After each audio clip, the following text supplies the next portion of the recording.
Mirchi Bangla originals, আসল গল্পের আড্ডা।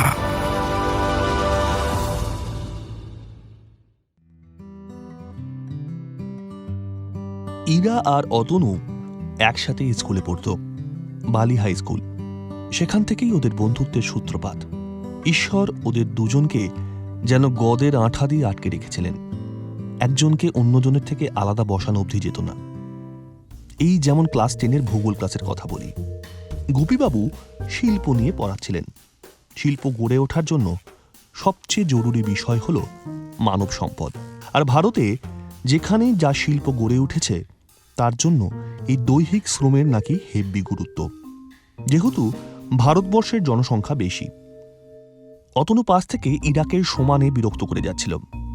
স্যারের ক্লাসের প্যারালালি ও নিজের একটা কমেডির ক্লাস চালাচ্ছিল। এই জনসংখ্যা বৃদ্ধির প্রসঙ্গ আসতেই অতনু জিজ্ঞেস করল, বলতো ভারতবর্ষের জনসংখ্যা বৃদ্ধির জন্য সব থেকে দায়ী কি? ইরা প্রথমে ব্যাপারটা সিরিয়াসলি নিয়েছিল। গলা নামিয়ে উত্তর দিল, শিক্ষা আর সচেতনতার অভাব। অতনু ঘাড় নাড়ল। ইরা এবার বিরক্ত হয়ে জিজ্ঞেস করল, তাহলে কি? অতনু এটাই চাইছিল। আস্তে আস্তে উত্তর দিল, লোডশেডিং। এই যে রাতে কারেন্ট চলে যায়, লোকে সিরিয়াল কিংবা সিনেমা কিছুই দেখতে পারে না, তখন আর কি করবে? ইরা কেটস পরে স্কুলে আসে। এরকম উত্তর পেয়ে ক্যাঁত করে একখানা লাথি মারল অতনুর পায়ে। কিন্তু অতনুর তাও লজ্জা নেই। গোপীবাবু ততক্ষণে শিল্প ছেড়ে জনসংখ্যা নিয়ে বেশ বাজে বকতে শুরু করে দিয়েছেন। গোপীবাবুর এই জনসংখ্যা বৃদ্ধি হল প্রিয় আলোচনার বিষয়।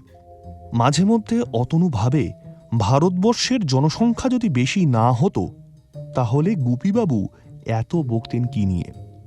গোপীবাবু ওদিকে ডাস্তার চক পাশে রেখে হাতের ধুলো ছাড়লেন। শটাং টেবিলের ওপর উঠে বসলেন। বক্তৃতা কিন্তু কন্টিনিউয়াসলি চলছিল। গোপীবাবু বলছিলেন, আইন করে দেওয়া দরকার, প্রত্যেকে ম্যাক্সিমাম একটা বাচ্চা নিতে পারবে। চীন এই সমস্যাকে যথেষ্ট সিরিয়াসলি নিয়েছে।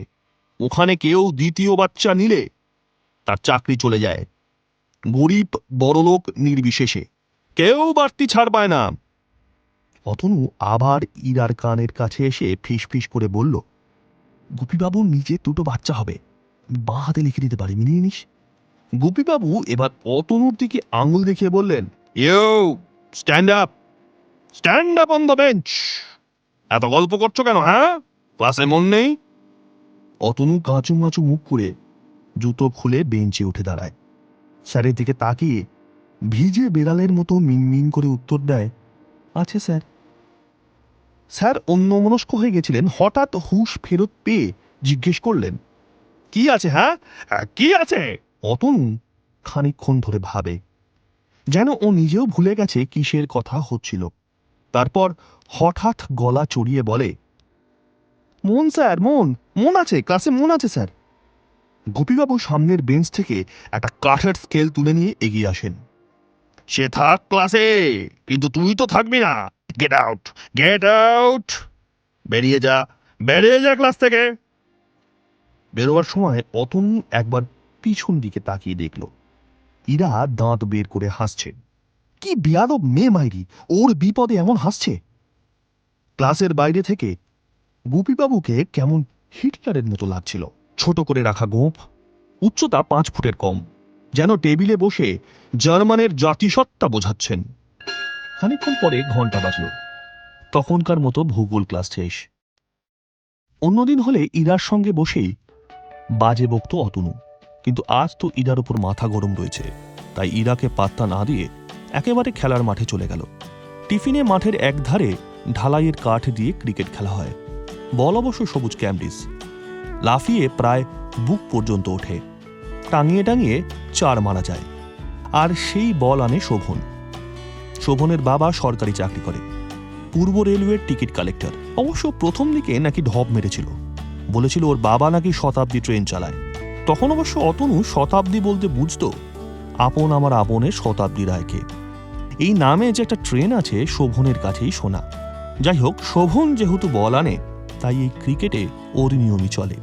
যেমন শোভন যে দলে থাকে সেই দলই ফার্স্ট ব্যাটিং পায়। আর অনেকদিন পরে খেলতে এসেছে বলে অতনুর জায়গা হলো বোলিং টিমে। আসলে যারা বল পায় প্রথমে তারা ব্যাটিং পাবে কি না তার কোনো ঠিক নেই। এক ইনিংস শেষ হওয়ার আগেই টিফিন শেষ হয়ে যায়। তবুও অতনু বল হাতে এগিয়ে যায়। ওদিকে শোভনই ওপেনিং করছে। বলটা প্যান্টে দুবার ঘষে ভীষণ আস্তে ছুড়ে দেয় উইকেটের দিকে। শোভন খুব জোরে বল এক্সপেক্ট করছিল। প্রথম বলেই স্টেপ আউট করতে যায়, পুরোপুরি লাইন মিস করে শোভন। আর অতনুর স্লো বল নিজের মতো এগিয়ে গিয়ে সোজা উইকেটে লাগে। Clean bold. অতনু পা দেখে নেয়। হ্যাঁ, পা তো ভেতরেই আছে। কম্প্যাক্ট ম্যাচের প্রথম বলেই এমন সাফল্য ভাবাই যায় না। উচ্ছ্বাসে গোটা মাঠে আতপাত ঘুরে সেলিব্রেশন করে দিল অতনু। তারপর আবার বল নিয়ে উল্টো দিকে দাঁড়াতেই দেখে শোভন দাঁড়িয়ে। ছন্দক ব্যাটিং টিমের লোক। আম্পায়ার দাঁড়িয়েছিল নো বল আর হোয়াইট বল দেখবে বলে। অতনু ছন্দকের দিকে তাকে জিজ্ঞেস করে, ভাই আউট তো, আবার দাঁড়ালো কেন? ছন্দক কিছু বলার আগেই শোভন বলে ওঠে, আরে ওটা তো টাই বল ছিল, টাই বলে আউট হয় নাকি? এটা শুনে তো অতনুর মেজাজ বেজায় খাপ্পা হয়ে গেল। শোভনের দিকে তাকিয়ে বলল, যার বাবা ট্রেনের টিকিট ব্ল্যাক করে তার কথা আমি শুনবো না। সবাই তো চমকে গেল। এ কিরকম বিতর্কিত মন্তব্য! বেশ কয়েকজন এই কথা শুনে বোকার মতো হেসেই যাচ্ছিল। হাসি তাদের আর থামছিল না। এসব দেখে ভ্যাবাচাকা খেয়ে শোভন ঢালাইয়ের কাঠ নিয়ে অতনুর দিকে তেড়ে আসে। অতনু বিপদ বুঝতে পেরে দৌড় লাগায়। এদিকে ইরা অনেকক্ষণ ধরে অতনুর খোঁজ করছিল। এদিক ওদিক অনেক খুঁজেও অতনুর টিকিট দেখা পাওয়া গেল না। শেষে মুখে চোখে জল দিতে গিয়ে দেখে অতনু সেখানে। অতনুর কপালের কাছে একটা জায়গা কেটে গেছে, রক্ত বেরোচ্ছে, আর জল দিয়ে অতনু সেই রক্ত থামাবার চেষ্টা করে যাচ্ছে। তারপর ইরা নিজেকে শান্ত করে অতনুর দিকে তাকিয়ে জিজ্ঞেস করে, তুই কি বলবি আমায়? সত্যি করে কি হয়েছে মাথায়? এবার আর অতনু যায় কোথায়, বাধ্য হয়ে সব কথা বলল। নিমেষের মধ্যে মাঠে দৌড়ে গেল ইরা। ততক্ষণে টিফিনের ঘন্টা পড়ে গেছে। মাঠ থেকে সেই ঢালাইয়ের কাঠ তুলে নিয়ে অতনুর কাছে এলো। অতনুর ততক্ষণে হাঁটু কাঁপছে। উফ, সাক্ষাৎ রণচণ্ডী এসে জুটেছে তার কপালে। ইরা অতনুর বাঁ হাত ধরে টানতে টানতে নিয়ে চলল। কোথায় যাচ্ছে অতনু নিজেও জানে না। শুধু এইটুকু বুঝতে পারছে আটকানোর ক্ষমতা ওর নেই। শোভন ততক্ষণে ক্লাসে এসে বসেছে। স্যার আসেনি কোনো। অতনুকে পাশে দাঁড় করিয়ে রাখল ইরা। তারপর সেই কাঠ দিয়ে সজোরে মারল শোভনের পায়ের গোছে। শোভন লেজে মোড়ানো কুকুরের মতো কুঁকিয়ে উঠল।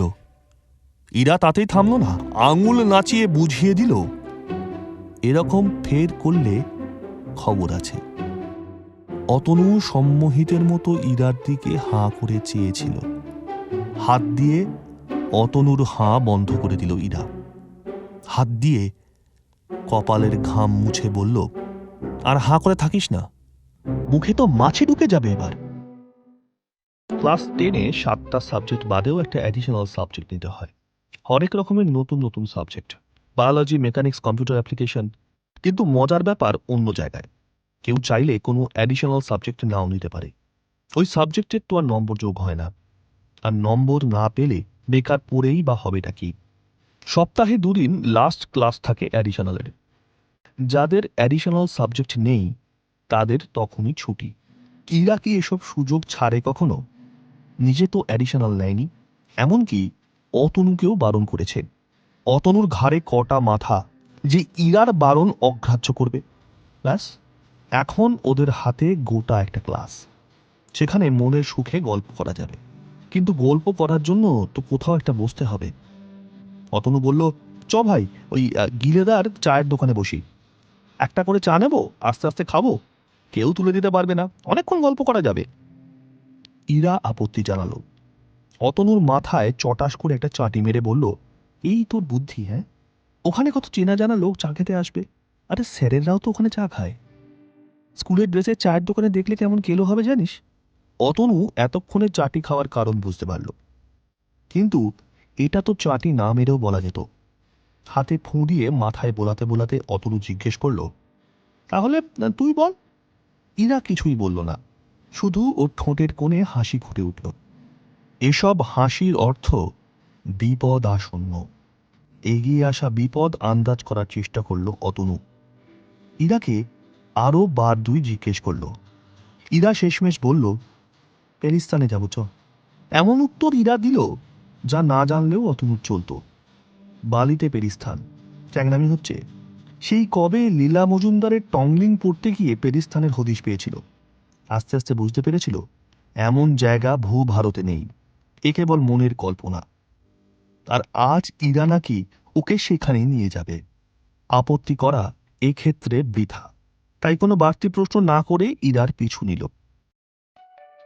ইরা রাস্তা পেরিয়ে একটা ঘাটের কাছে গেল। বার্নিং ঘাট, কেবল মরা পোড়ানো হয়। ইরা ওই ঘাটটাকে ডান দিকে রেখে একটা গলি ধরল। খানিক এগিয়ে আরেকটা ঘাট। এমন জায়গায় ঘাট পাওয়া কল্পনারও বাইরে। ঘাটে এসে বসল ইরা আর অতনু।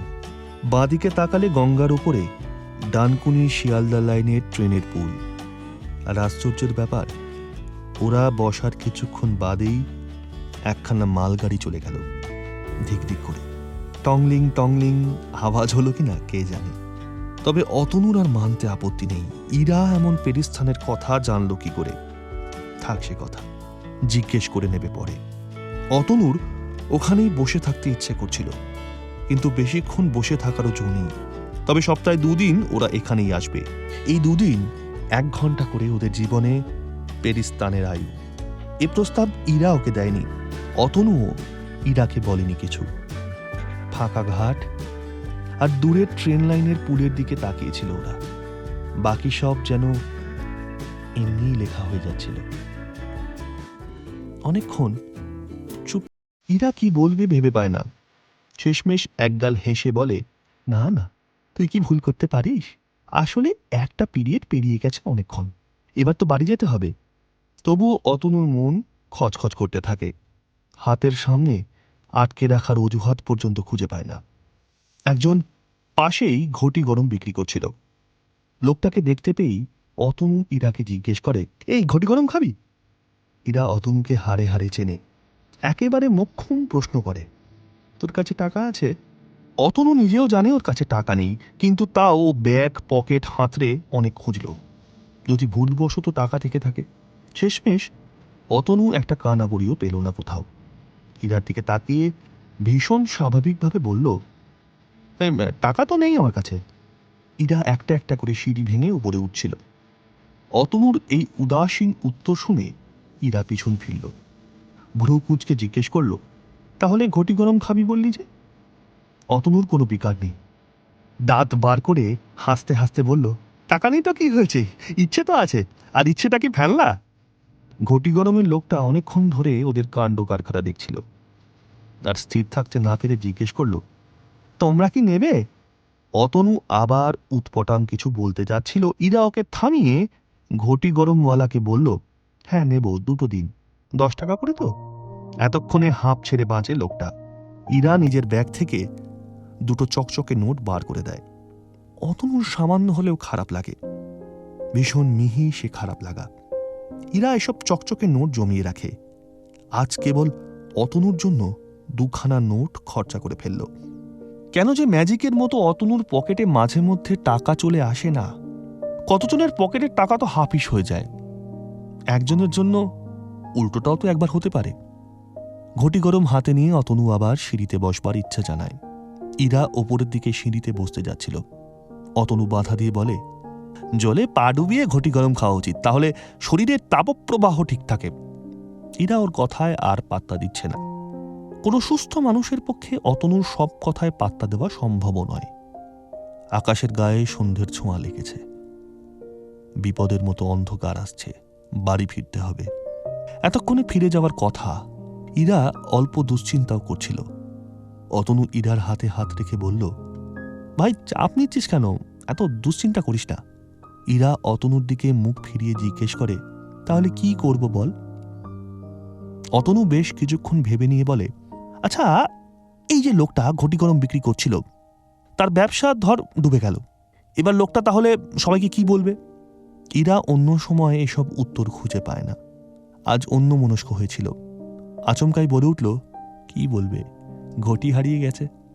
অতনু চমকে গিয়ে উঠে দাঁড়ায়, হাততালি দিয়ে বলে ওঠে, bravo bravo Ira, bravo. Ira অতনুর দিকে তাকিয়ে থাকে।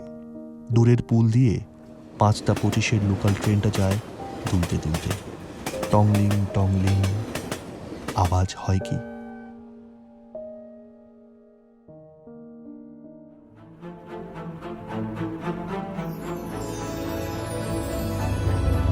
মির্চি বাংলা অরিজিনালস, আসল গল্পের আড্ডা।